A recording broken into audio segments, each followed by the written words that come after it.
Paul Bloom Coffee to us has a rich, rich history, starting back in 1902 when Ella Barbara de Lima brought her great coffee over from Brazil. And we've continued that quality of coffee and roasting quality coffees throughout the years. She produced these great coffees. She did go to local homes, and would deliver the coffee fresh. Right now, we work with brokers. These brokers, we negotiate with farmers throughout the world. We bring in the coffee, green. As you'll see, it comes back into our back dock, and there's many different checks that happen during that. We get samples of the green coffee from the region of the world that is brought into our roast master, Ron Chrysler. He evaluates the green coffee, and then he gives his approval that, to buy that particular batch. The batch will then come in through the Port of New York, then comes to our facility. We then test it again to make sure that we're getting the same lot that we agreed to buy, and it goes through a series of checks and balances to make sure that we're getting the best quality coffee.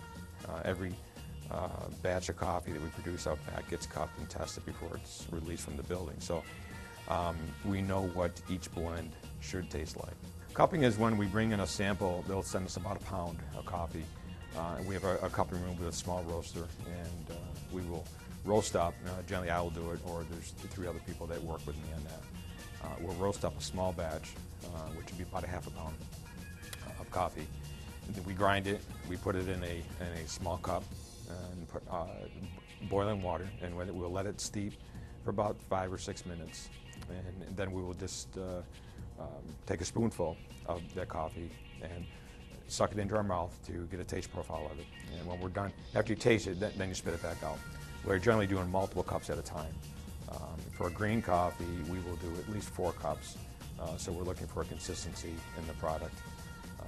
And we're also looking for different taste characteristics. We want to know the taste, we want to look at body, the acidity, and also the aftertaste of those. And we'll grade it. If we like that bean from that cupping process, then we'll proceed with purchasing it. Once it's purchased, then we will schedule a delivery date. After the product has come in and we receive it back here in the building, we will grab 3 samples off of that load, and we will cup those again prior to releasing it to manufacturing for production. Coffee is grown actually in a lot of different countries around the world, mostly around the equator. They need certain climates to grow in. Most of our coffees that we buy are coming from Central America. In South America, we buy a little bit from different countries like Africa and Vietnam. Once we have the green bean here in stock, we will then start to roast it. And we will either roast it as a straight bean, meaning just one type of bean like a Colombian, or we will roast it as a blend. We will take 2, maybe 3 different beans, blend them together, and roast them in our large roasters are back. After the roasting process, we let them cool. We let them sit for a certain period of time to degas, what we call it, because they will give off carbon monoxide that we have to let sit for a while before packaging. And then we will package those coffees either as ground coffee or whole bean coffee. Once it's packaged, it goes through our distribution system and sent out for sales to the final cup where people are brewing it. So there's quite a variety of coffees. There's lots of different, especially today, there's a lot of different varieties of coffee that people can buy.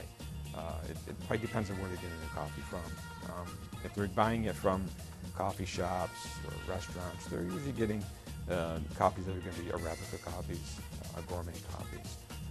Your coffee shops have a range anywhere from your blends of coffees up through straights, expensive coffees like a Kona, which would be expensive coffee and exclusive. If they're making coffee at home and they're buying a lot of the grocery store brands, they might be, depending on what they're buying, they might be getting into Robusta coffees. They're generally less expensive than your Arabicas, so it's possible that that's what they're drinking at home. I think of when you go to dinner, usually you finish with that cup of coffee, and if you have a great experience with that cup of coffee, you remember the whole experience, the dinner and the coffee. So we want to be that.